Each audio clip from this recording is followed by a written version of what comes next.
What's on the agenda as Joe Biden and Israel's leaders meet this Thursday morning? The strategic partnership is on the agenda, and I'd say front and centre Iran. The threat from Iran, the now less successful Iran nuclear deal talks that the US still remains committed to, would hope to revive, and Israel has opposed, at least in this format. You know, different Israeli politicians have different views.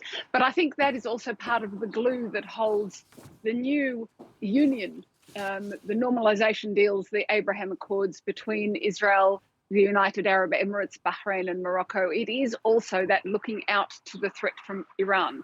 So we're going to see a meeting this morning via the internet, like the Zoom meetings that we all do, between the newly called Union I2U2, India, Israel, United Arab Emirates, United States, and the leaders of all four nations will be talking. We'll see that footage and discussing issues relevant to them. Because I think for Joe Biden, this is about the region, the pacts, and reminding all the parties that America is here and America cares.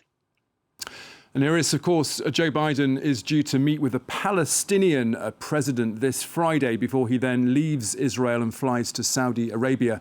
Is it fair, though, to say that the Palestinian question has been somewhat brushed under the carpet so far during this visit? Well, it's interesting.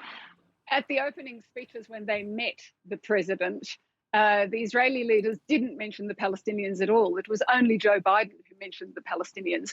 I would say, looking back at his long interest in this region and his commitment to this conflict, he is definitely someone who wants to see it resolved. He mentioned the Palestinians, he's going to see the Palestinians, but I don't think this is going to be a breakthrough trip. I mean, he even alluded to that when he said the two-state solution, not to be solved now, but that still remains his aim. So yes, the Palestinians, this is not on the agenda, not really on the agenda anymore. And that's partly the Palestinians' fault, as well as the changing fortunes in the Middle East and the threat of Iran. All these factors together mean that the Palestinian issue has fallen down the timetable, down the timeline a little. Irris Makler, our correspondent there in Jerusalem, thank you very much.